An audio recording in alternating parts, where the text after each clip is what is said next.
I'm Tracy Nicholas, and my co-host Tanya Carwyn and I are passionate folklore practitioners. To us, folkloring is more than a podcast. It's our commitment to help you connect with your roots and awaken the wisdom within you. Hi, and welcome to this episode of the Folkloring Podcast. This episode, we're going to be talking about the folklore and magic of linen. But first, Tracy, have you been folkloring this week? I have. I am still on my ongoing quest to befriend the crows. They have been starting to call to me and let me know that they're there, and so I run out, and so it's progressing. That's awesome. But it was just the first of the month, and as I've probably said before, I don't blow cinnamon in because I have a cat, but I do put fresh cinnamon sticks over the thresholds, both the front and the back door. So I did that. And I said rabbit, rabbit. I've started doing that lately, but sometimes I forget. And the only other thing that I think I've done is I did make some magnesium body butter. Nice. Yeah, my magnesium's been low. I haven't been good about taking Epsom salt baths. And so I thought I'm going to do that. And it's really lovely. And I'm definitely looking forward to using it in the summer as well, because you keep it in the fridge. Oh, nice. Cool. And what about you, Tanya? How have you been folkloring? Well, for me, it's mostly gardening season has started, so it's mostly garden stuff right now. I try to plant by the moon, so all the moon calendars are like written up and printed out and on the fridge, so everybody knows what kind of day it is. And yesterday, I planted the snap peas. Nice. On a trellis, and I do this thing that I think it comes from Russian folklore, and it might be even more of a more modern thing. I'm not really sure, but I always really love the idea, and we've done some tests with it in the past where you hold the seeds that you're about to plant in your mouth for a while before you plant them, and apparently they get imprinted with your, I don't know, DNA, your chemical makeup, your microbiome, let's say, and will now grow specifically for you. Oh, nice. Yeah. And as I said, in the past, we've done some tests with that with lettuce seeds where we had my two daughters and two of their friends plant a little lettuce garden, and they all held the seeds in their mouth and then planted their different sections, and they grew completely different. It was like a mixture of different lettuces, and one girl only got the red lettuces, another girl only got the green lettuces. One grew really big, one was really bitter. It was interesting. That is fascinating. Yeah, a semi-scientific experiment with that. And so ever since then, especially when the seeds are too small, because then it's like kind of a nightmare. But I try to hold them in my mouth for a while before I plant them. I kind of feel bad for the kid who just got like all bitter leaves. She was really into it, actually. She was like, oh, this is what my body needs, I guess. So that was, yeah, it was great. All right, as long as it wasn't a comment on her personality. No. I mean, one would assume it's just like she needed, liver support or something Right. a little more bitter. Yeah. Well, so today, this episode, we're talking about linen, which is a fabric that is made from flax, the stalks of the plant that we get flax seeds from as well.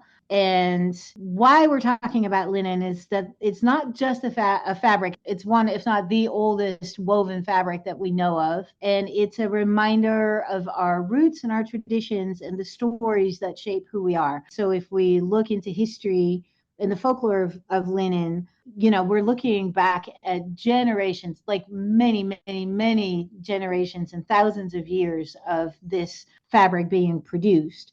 And there's a lot of wisdom to be gleaned from that.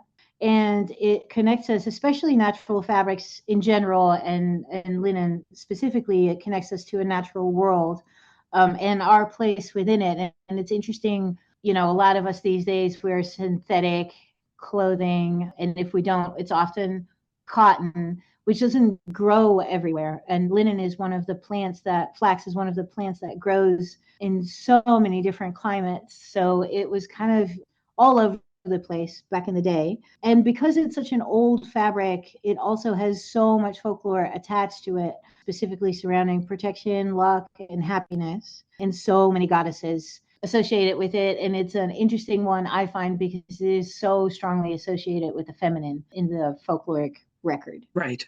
So, what is linen? Linen is a fabric made or strands made from the cellulose fibers of the inner bark of a flax plant. And a flax plant grows a pretty long, pretty straight stalk. And that's where you get the fibers from. The fibers from plants are called bast fibers. And there's other ones, of course, such as hemp and jute, nettle, which is a fun one. Last year was the first year that I harvested the fiber of my nettles in my nettle patch. And I didn't get a whole lot yet, but I made bracelets that were just glorious and awesome. Nice. Yeah, tulip poplar, the inner bark of tulip poplar is also really great bast fiber. And these fibers, they dry faster than cotton or wool, and they're much stronger when they're wet. They're very, very durable. Like, so it used to be, you got a set of linen sheets when you got married, and they probably lasted for the next 20 years or so. And they get softer every time you use them and wash them. Yeah, I was not aware of that. I had always kind of avoided linen because I thought that, it would be all wrinkly and it's like you sit down once and it looks sloppy. But now knowing that it does get softer as you go on, I'm reconsidering my stance on wearing linen.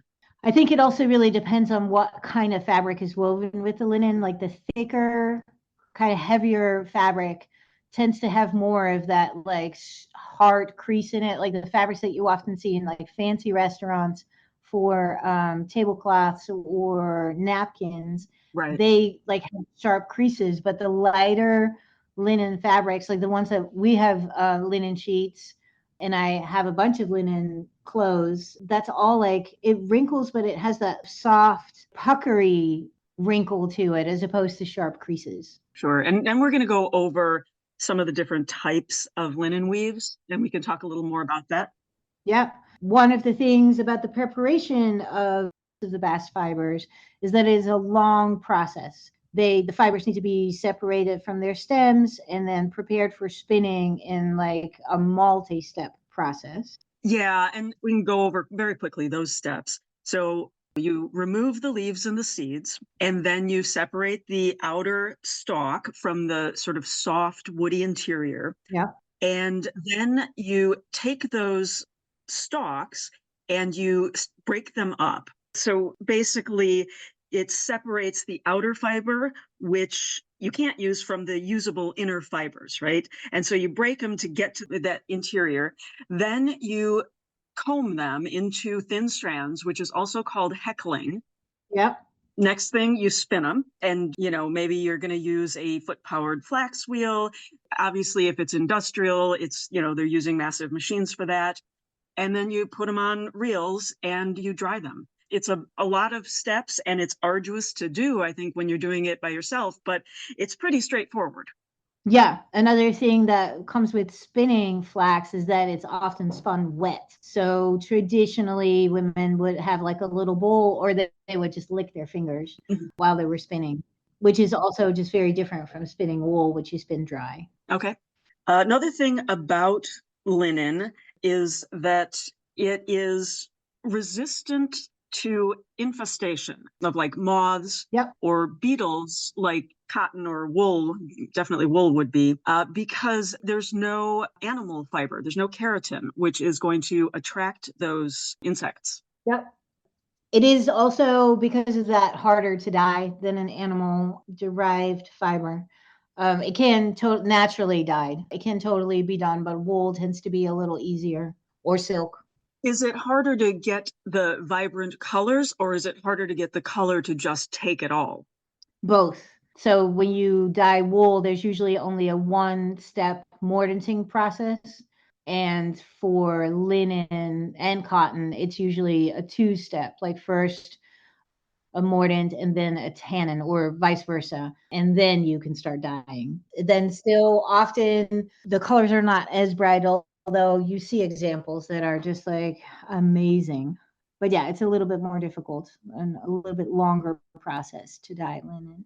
Right. And so getting back to the types of linen, there are Yeah. two types of linen overall. And so you have to be careful when you're getting your whatever fabric that you're getting or clothing. The regular linen is the long fibers that are combed from the fiber of flax, using the process we just talked about. Then there's something called tow linen, TOW, Mhm. and it's made from the discarded shorter fibers. That is the waste product from the combing. Yep. The regular linen, it's a better quality linen. So if you see something that says it's tow linen, just be careful that you know that you're getting shorter fibers. So it won't be as durable. It won't last as long as the, normal linen that you get. Yep. Now, as far as the different types of weaves that we were talking about earlier, the first is damask. And that is very delicate, and it's formed on a loom to produce a result that's similar to embroidery. And it's more decorative. It's not really for everyday use. It's not as durable as other types. Then there's plain woven, and that would be used to make dish towels, cotton towels, hand towels. It's a relatively loose weave, and it is very durable. And then there's loosely woven. That is highly absorbent, but it is the least durable type of linen fabric. Mhm. And it's commonly used to make reusable diapers and even sanitary napkins. That's awesome. Yeah. And then there's sheeting linen. And linen apparel is usually made from sheeting linen because it has a very soft surface. It's a very close weave, and it usually has a higher thread count than other forms of linen. Yep. I did also want to touch a little bit about making linen, and specifically commercially making linen, and some of the environmental impacts, because there are some, although I will say that it's probably less than many, many other fabrics. Yeah. When you're talking commercial, and this is not true when you're talking about crafting it and doing it at home, but a lot of times they will use a chemical retting process, Mhm. and those chemicals are going to get released into the ecosystem. Now, typically they would use alkali or oxalic acid, Uh-huh. and that would be used to separate the flax fibers from the stems. And they're both pretty toxic in relatively low concentrations. But if you can find some linen that has used water retting, Mhm. then linen that is certified organic will have used water retting. And it does make the linen more expensive because it's a more expensive process to do. It's more time consuming. Right.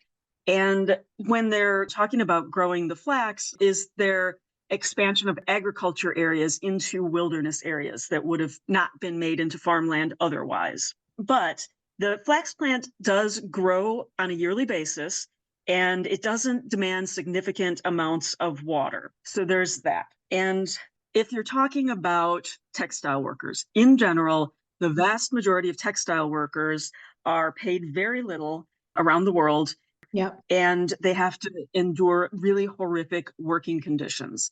So when you are buying new, that is something to think about. Not to say Yep. that you cannot find antique linen, older linen, because you can. You can find it in the charity shops and the thrift stores. Okay. Like I said, it is one of the least environmentally damaging textiles. It is biodegradable. And it also doesn't contribute to the ongoing microfiber pollution crisis in our oceans. Yep. Absolutely. So now that we know what linen is, let's move on to the history of humans using linen. As I said before, it has a super long history.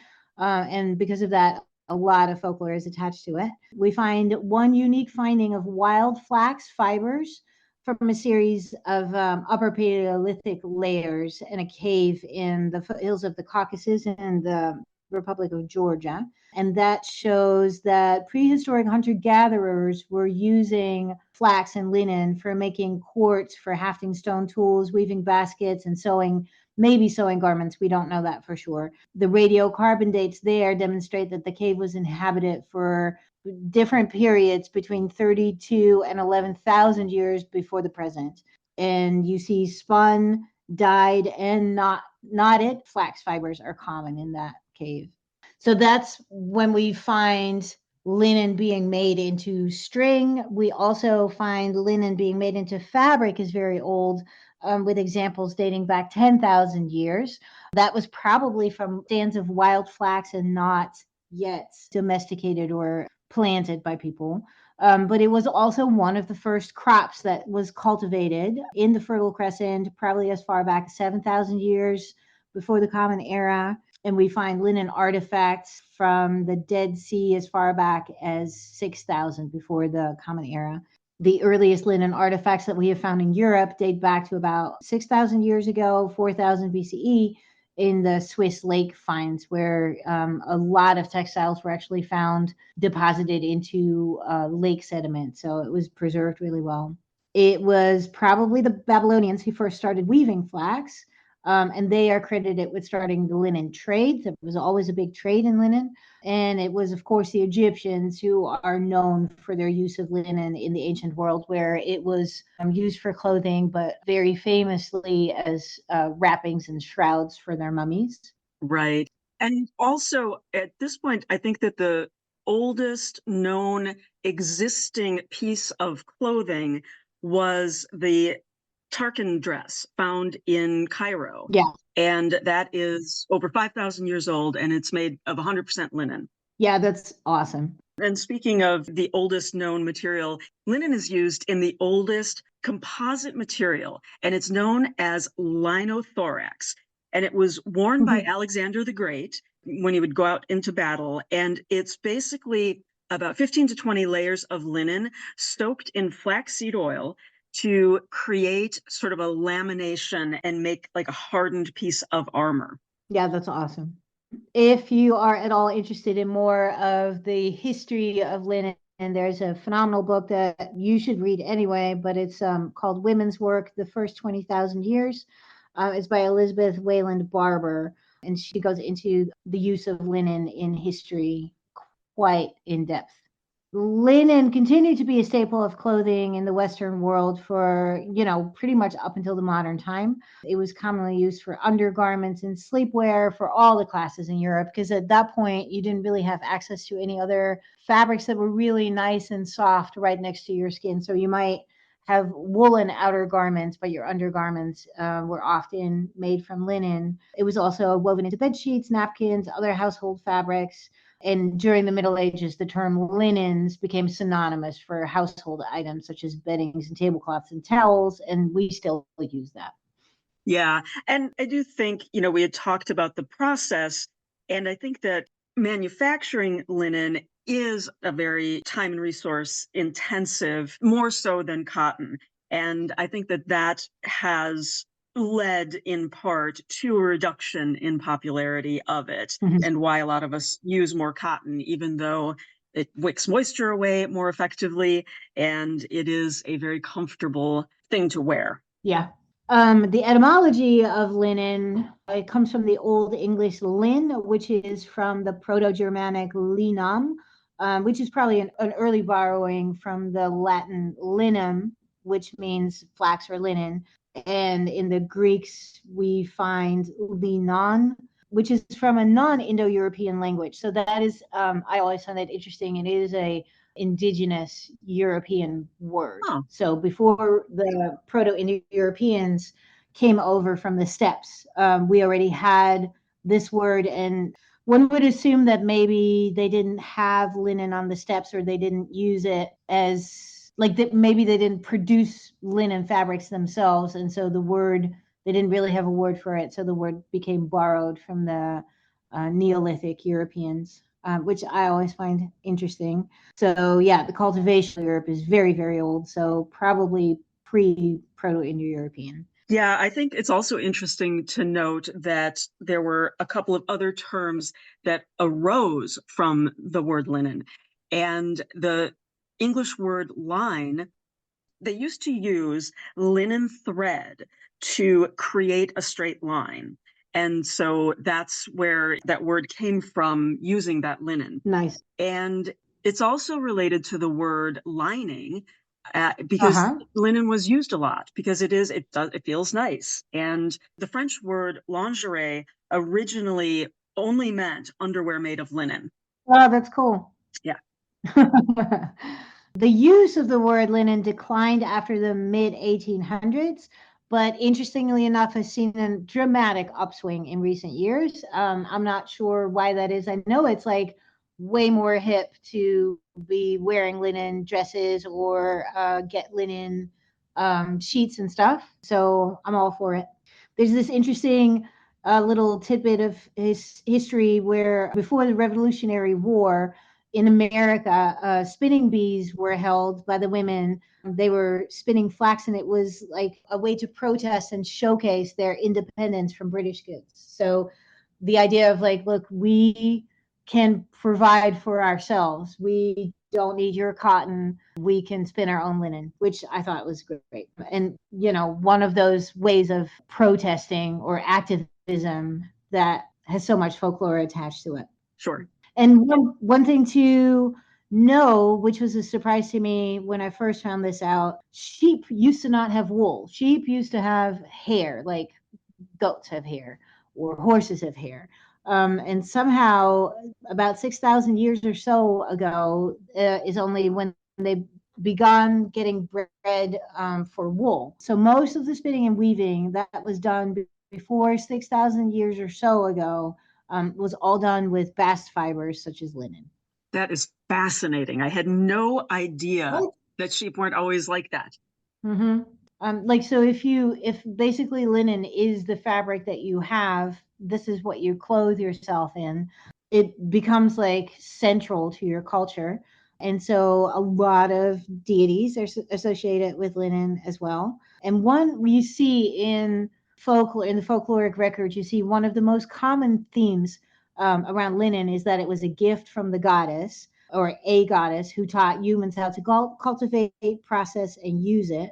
And often these goddesses are also the teachers of wisdom and midwifery, where that's an interesting, you see, like a culture hero is often what that's called, right? Like you see a deity that comes and gives people fire or things, agriculture, things like that. And in this case, we see the culture hero of the gift of flax and linen, which I find interesting.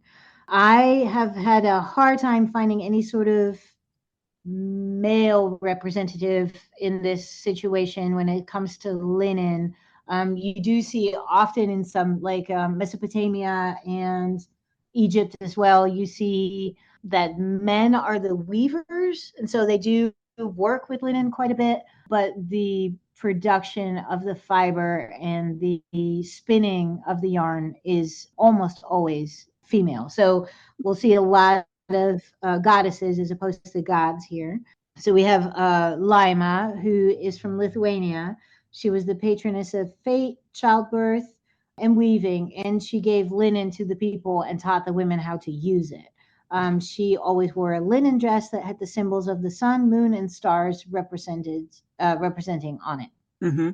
Now, to your point about the difference between the spinning and the weaving, in ancient Egypt, they believed that the goddess Isis taught them the art of spinning flax into linen thread, whereas Tayet was the Egyptian goddess of weaving.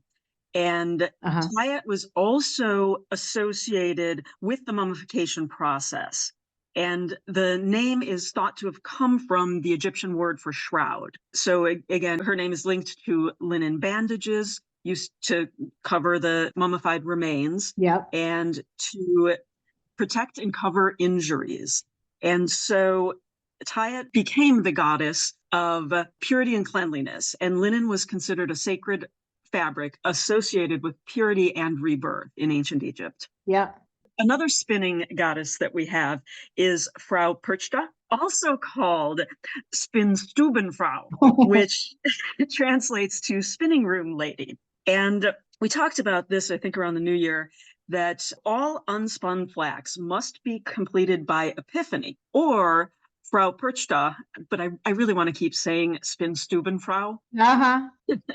Spinnstubenfrau would destroy anything left unworked.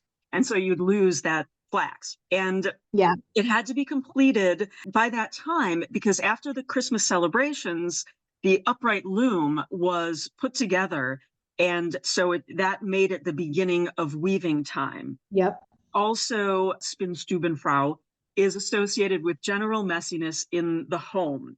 And if she was offended, one punishment was this is horrible. One punishment was to cut open the lazy housekeeper and remove the contents of their stomach, right? So cut open the stomach, then stuff the victim back up with the waste from flax processing. Wow. Harsh. Yeah, you would only do that once, I guess. Leave your Yeah, house messy. exactly. Staying in Northern Europe, I guess we, of course, have the Norns, the spinners of fate in Nordic tradition. And we often see this, and staying in the Nordic tradition, I love this one. Often you see spinning goddesses associated with the stars. And so in Germanic lore, the constellation that we usually know as Orion's belt, they refer to it as Frigga's distaff. So you can, that's how I see it now, but you can see like how instead of a sword, it's the spindle that hangs down as you're spinning flax. Oh, yeah, of course. Yeah, and then very associated with Frau Pruchta is Holda or Mother Halle as well, who knew the secret of turning flax into linen. And it's said that Frigga is also then related to weaving in a sense that she wove the destiny that the Norns had spun. And also all these ones that I just mentioned, the Norns, Frigga, Holda, Mother Halle are all also associated with childbirth. Mm-hmm. So in Greek myth, we of course have Arachne, Sure. the spider. In Baltic myth, we have Saule, who's a sun goddess, and she spins the sunbeams. And in Baltic countries, the connection between the sun and spinning is as old as spindles that you find made of amber. So they conclude from that there's the connection between spinning and solar goddesses is really strong in those countries. We did already talk about Holda and Mother Halle, who also controls the weather, is a source of women's fertility, protector of unborn children, and always the patron of spinners. So we see, as I said earlier, we see that conglomeration of aspects usually found together: spinning, fertility, women's work, Right. childbirth. We have Clotho, who was the youngest of the Greek fates. It was said if her distaff was full of flax, it meant also everything is full of life. Oh, that's interesting. Yeah, and I always find it interesting that you see so many spinning taboos around midwinter. And I think we've talked about that in previous episodes too. But yeah, when maybe it relates to that, right? Maybe when nature is not full of life, maybe your distaff should not be either. Right. Yeah. In Estonia, we have a spirit named the Flax Mother. She guards the flax in the field, and she lives in the linen press. And of course, we have so many folk and fairy tales associated with linen, and we're just going to name a few here. Rumpelstiltskin, probably everybody knows, and then the spindle, the shuttle, and the needle. We see linen quite a bit in mythology, of course. Sure. Almost all the cases that I've come across, linen is considered a gift from the goddess. Whatever this goddess was, taught women, specifically women, how to cultivate the flax and prepare the fibers and spin and weave. And as I said, these goddesses are always associated with typically female things: marriage, childbirth, the moon, except where we find the sun as embodied as female. Oh. Yeah. So in the northern climates, you often have, so what I just mentioned, Saule, and you have Suna in the Nordic countries where the sun is seen as female, then that is what, of course, is associated with women and spinning. Other countries, the moon is associated with these goddesses and spinning as well. And of course, often associated with the fates. Yeah, I think that it's interesting that it would be sort of that idea of spinning and weaving would be associated with the fates, because we've talked about this, that we create lore around the things that are important to us. And so it doesn't surprise me that they would equate creating the thread with a lifespan, because it was something that was so inherently important Yep. to our survival as a species that, of course, we were creating lore that tied it to our own lives. Right. And so, and I, it takes up so much of the domestic sphere, right? Women in societies where cloth is not commercially available are basically spinning whenever they're not doing anything else. And, if you look at small homes, half of the floor was often taken up by a weaving loom. Yeah. Because, and yeah, it's just takes so much time to produce clothing that it becomes so central to life, right? As humans, we need clothing in almost every climate, except when you're really close to the equator. Yeah.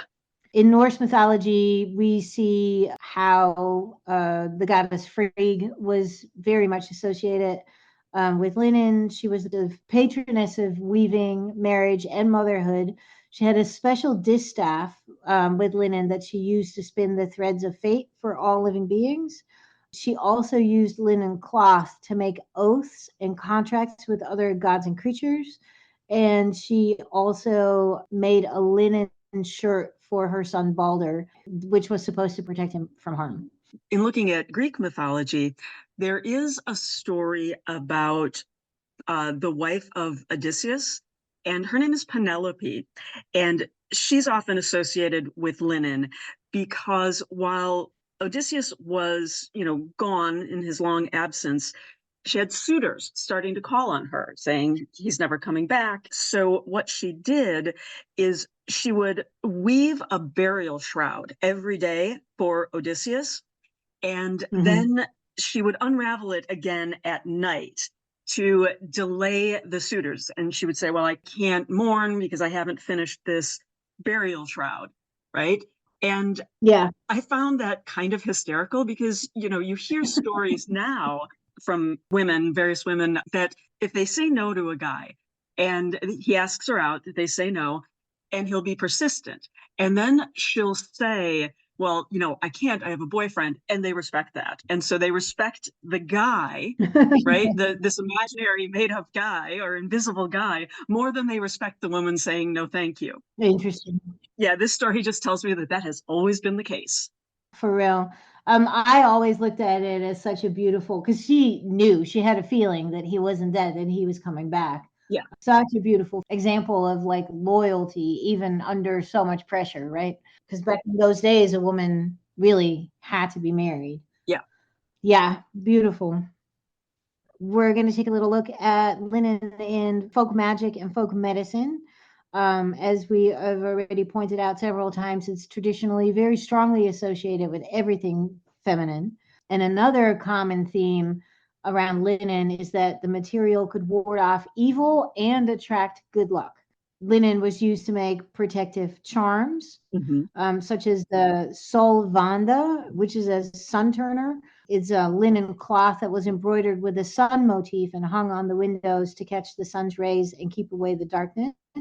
And this one was an interesting one. So the Yule the Yule goat, which you see around Christmas and Yule time in Scandinavian countries, I have only ever seen them made out of straw, like bundles of straw tied together. But I was reading about originally it was a linen figure of a goat that was stuffed with straw and placed under the Christmas tree or as a Yule decoration in pre-Christian times to bring prosperity and health to the family. And then, interestingly enough, it was also part of midsummer celebrations called Rasos in Lithuania. It was used to make wreaths, garlands, and bonfires that were lit on June 23rd to honor the sun god and the goddess of love. So it was and still is often used to make magic spells. So you could throw a linen cloth over a well or a pond to see one's future spouse. Linen is also still a very appropriate material to tie to trees, specifically because it will actually biodegrade and not harm the tree. Mhm. You see a lot of, like in England, where this is more of a tradition, where I think it's called cluthies, right? They're cloths tied to trees hanging over wells to ask for blessings and maybe get rid of disease and things like that.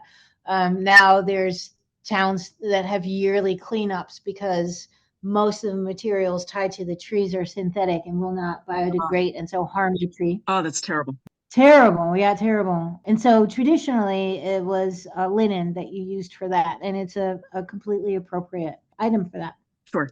There was an interesting one that I found that is you throw a linen thread over your shoulder and interpret the way it falls, which to me is reminiscent of the throwing the apple peel over your shoulder at Halloween to find the initial of the person you're going to marry. Right. It's a symbol of purity and fertility. And it was used to make bridal gowns, veils, and bed sheets that were meant to ensure a happy and fruitful marriage. It's also used to make baby clothes, blankets, and diapers that were meant to lend protection to the newborn from harm and illness. And it's often given as a gift to newlyweds and new parents to wish them well. Here's an interesting one that I absolutely loved. Linen is believed to have a soul and a voice that could express its feelings and desires. Huh. And so it could also sense the mood and character of its owner and react accordingly. So if the owner was kind and gentle, the linen would be soft and smooth. And if the owner was cruel and harsh, the linen would be rough and coarse. Interesting. If linen was burned in a fire, it would turn into ashes that would fertilize the soil, giving a better harvest next year. If I had extra linen, I would try that. But I am very protective of the linen that I have. Of course. In Norway, it was said that if you wore a linen shirt inside out, you could see through the illusions created by trolls and avoid being captured or enchanted by them. That's interesting. I've heard that if you wear clothes inside out or backwards, that a lot of times that's associated with the fairies. Yeah, fairies can't steal you. Yeah. But Yeah. I never heard one specifically about a type of cloth. So that's fascinating. Yeah. In Sweden, it was said that if you hung a linen cloth over your door or window as a curtain, I would say, you could ward off evil spirits and prevent them from entering your home and harming your family. Hmm. Yeah, that would be so great, right? So linen curtains everywhere. Exactly. In Denmark, it was said that if you buried a linen cloth with a silver coin under your doorstep, you could attract good luck and prosperity to your household. Mhm. In Iceland, it was said if you wrapped a linen cloth around your head, you could enhance your psychic abilities and communicate with the hidden folk, Yeah. which I find interesting because and it's interesting you seeing it more these days come up within pagan community where veiling is becoming more of a thing, like keeping your head covered specifically as a protection or like a calming, which is interesting because you see that in so many communities and historical time periods where women often had their head covered. Interesting. I know that I've been to something called a langar, and a langar is a Sikh tradition. Uh-huh. You go in to this, building, and it's basically an offering of service. And so langar is a shared meal. And so the Uh-huh. ones that I've been to had hundreds and hundreds of people.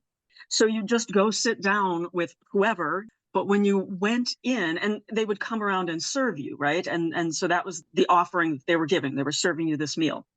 And then you got to just enjoy your time with strangers you're sitting down and breaking bread with. Yeah. But when you went into the building, you had to take off your shoes, and then you basically put a handkerchief on your head. Yep. And that was to signify the respect that you had for this sacred space and this sacred practice. Yeah, you just see it so many places, right? Women cover their, in Jewish tradition, women Right. cover their hair on the Sabbath. It's just everywhere. So that makes me think there must be something to this whole maybe keeping your head covered is helpful in other than keeping your hair clean sort of ways. Sure. And it was this actually an interesting thing that happened to me. I worked with teenage girls, and we were all dressing up. All the teachers were dressing up for Halloween. And I am not the kind of person that just has costumes laying around. So the morning of, I was like, oh, what am I going to do? And I was like, oh, I'll dress up as a kitchen witch. That'll be easy because I have a linen apron, and I have this really long, kind of medieval looking linen skirt. So there was a lot of linen happening that day. So I had this long linen skirt and my linen apron. And then to look more kitchen witchy, I put a linen kerchief on my head. Okay. And it was, I have to say, it was like such a calm, collected day for me. Like there was no, and this was Halloween, right? With Yeah. teenage girls. Yeah. And it's an interesting thing that is talked about in Waldorf schools as well, where especially kindergarten teachers often wear linen aprons. And it is in part to protect your etheric body, which I was always a fan of that. And like, and, maybe it's a placebo effect, but I definitely feel when I wear linen, my energy is a little protected. Sure. I would just like to say that I personally have a costume closet that is entirely dedicated to costumes. Yep. So, Yeah, I kind of wish I was like that, but I'm really not. So in Ireland, kind of along those same lines, linen is thought to absorb energy, and therefore strips of cloth were often considered appropriate offerings. mhm. And also, as I said, like the Clutie cloths, they can also be infused with a disease or a prayer and then tied to a tree. So as a thank you with a prayer, or you would trying to get rid of a disease, trying to infuse that into the linen. And linen is mentioned over 100 times in the Bible. 100 times. That's amazing. To that point, so we have St. Distaff's Day, Mm-hmm. which is the 7th of January. That's when everyone's back to work after the 12 days of Christmas. But you know what it's like, re-entry back into the working world after the holidays are over. Yeah. I found a poem by a man named Robert Herrick, who was an English poet and cleric, and he lived from 1591 to 1674. He wrote a poem about that exact feeling on the day that you have to go back to work and not really being, into it yet. And Yeah. so that is partly work and partly play. Ye must on St. Distaff's Day. From the plow soon free your team, then come home and father them. If maidens a spinning go, burn the flax and fire the tow. So yeah, and I know that feeling so well. For sure. So now there are some science-ish facts, and I'm saying ish because some of this is definitely not hard science, or I haven't been able to track down the original study that this comes from. And some of this is absolutely hard science, but some science-ish facts about linen. It's antibacterial and antifungal and helps draw things from the body. So it's often used as bandages. And it's proven to reduce staph infections between 35 and 55% just by using a linen bandage. Mm-hmm. Of course, this antibacterial attribute helps with clothes smelling fresher longer. Same with bed linens and kitchen towels. And that is one of the ways that linen bread bags work so well to keep your bread from molding. Oh. Yeah. Linen protects against ultraviolet light. It helps evaporate water and sweat. It's thermoregulating. It's very sustainable. It lasts a very long time. It's easy to grow in many different climates. It's biodegradable. It's non-GMO so far, at least. And the byproducts of it can be used in many different ways, from food to insulation. Oh, I'm telling you, man, flax seeds are delicious. Yep. And medicine, right? Sure. Linen products have a regenerative power that comes from the light massaging effect that the small nodules of linen fibers have on your skin. So it's soft, but also a little bit knobbly, I guess is what you would say it. Uh-huh. Yeah. And so it improves blood microcirculation and contributes to improved texture of your skin. Huh. So here's the study that I find fascinating, but I haven't been able to find the original study to vet it for myself. Sure. So I don't really know the background of it so much. But in 2003, a Jewish doctor named Heidi Yellen did a study on the frequencies of fabric, in which she showed that a healthy human body has a signature frequency of 100. And wearing a material that measures less than 100 units of energy would compromise your well being. So that would be like a synthetic fabric. Each fabric gives off a frequency that can be measured in megahertz. Organic cotton has a tested value of 110 megahertz. So that's more than the 100 of energy of a human body, of a healthy human body. Sure. Polyester, however, has 10 megahertz of that energy. So that is low, very low, right? It would be detrimental to your health, according to this study. A diseased person generally measures about 15 megahertz. Okay. Wool and linen both have a signature of 5,000 megahertz. So that natural feature of the fabrics will give energy to your body. So this naturally created feature of the fabrics will give energy to your body as you wear it.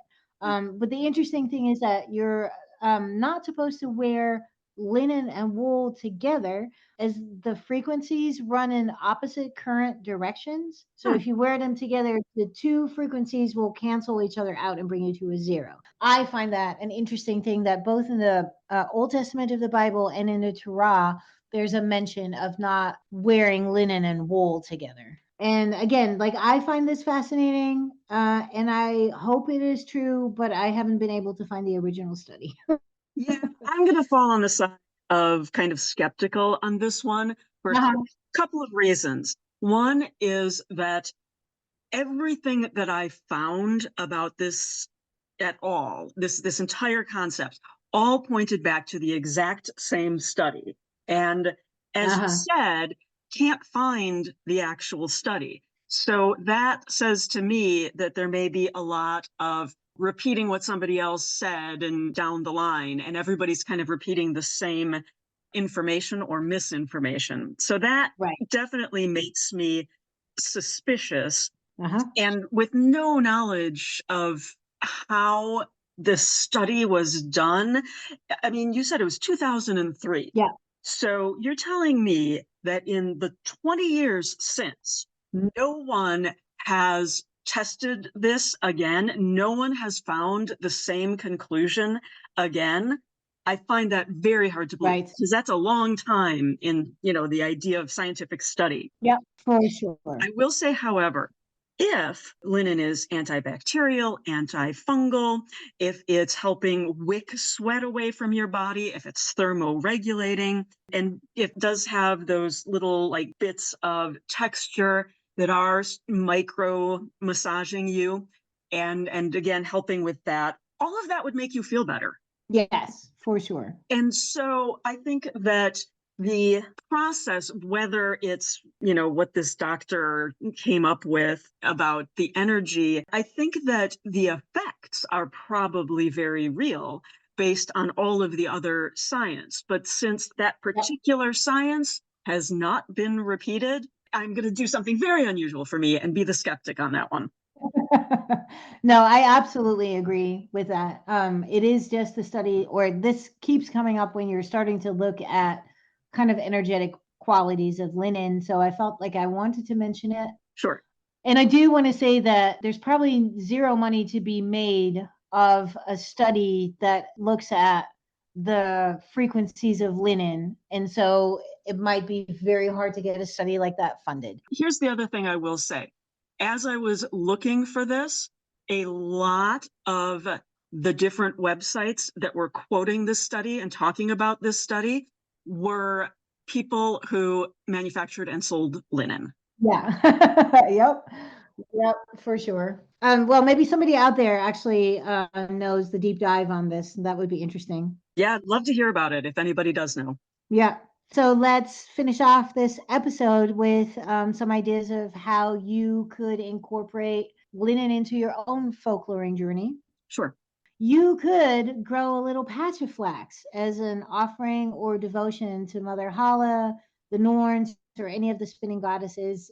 It's actually a lovely blue flower. It grows really easily and very well. You can get a little packet of seeds for like $2 or $3 and just grow a little patch instead of lawn this Mhm. year. You, of course, can incorporate linen into your wardrobe. Linen is an offering or in spell work. Sure. You could learn to spin flax. That's a whole nother. I've only tried it once at a friend's house, and it wasn't very easy. But I, one of these days, gonna try again. You could try wearing a linen kerchief as a veil and see if it makes a difference in how your energy feels. Sure. And you could wear a linen apron, which you could do just because it looks awesome and they're easy to clean. I think we need a picture of you to use with this Mm, particular episode wearing that exact outfit. okay. Yeah. Now, I found a few things about using vintage linen, Hmm. and I found it on a website called Joybilee Farm, and it's JOYBILEE farm.com, and look for vintage linens. But some of the things that they suggested, in addition to using linen napkins, tablecloths, runners, linen sheets, which sounds lovely, robes, dish towels, you can also get vintage linen from the thrift store or the charity shop, what have you. You can make reusable sandwich bags, produce bags, lunch bags, bread bags, even gift bags. Hmm. You can create a heating pad, by making a bag and then filling it with appropriately flaxseed. You could also use rice if that's what you have. You can make bandages out of it because, as we said, it's antibacterial, antifungal, and you can make accent pillows because that would be nice as well, right? Yeah, very much. It's also pretty commonly used for art canvas. And if you have vintage linen that you want to use for that and you stretch it over your frame, you just have to treat it with gesso before you start using it. And so that would be a great way to save money for you artists. Yeah, I actually, those beeswax sheets that people make, like it's fabric and then you cover it with beeswax and like pine resin or so Uh-huh. to use instead of like plastic wrap or something like that. Yeah. I have made mine out of linen and I use it to wrap my cheese. So yeah, we eat a lot of cheese. I wrap my cheese in that, and I feel like it keeps it fresh much longer than if you put it in a glass container or something. Wow, you're gonna have to share with us sometime how you actually made that. Oh yeah, totally. Yeah. I mean, there's plenty of examples online too. Like people will make those all the time, and they're great. I love them. I don't ever use plastic wrap or aluminum foil or anything. We have a lot of those to wrap sandwiches in, I mean, I primarily use it to wrap cheese in, but yeah, Nothing wrong with that. right. Okay, any other ideas for folkloring or should we wrap it up? I think that's as much as I have right now. Okay. Thank you, everyone, for joining us for our exploration of all things linen. And if you have any questions or if you want to get a hold of us, make suggestions, you can email us at folkloringpodcast@gmail.com. We hope you enjoyed this episode, and we will be back with you in another 2 weeks. Thanks. As always, thanks for listening to Folkloring. If you liked what you heard, please consider giving us a rating and review, and don't forget to subscribe on your favorite podcast app so you never miss an episode.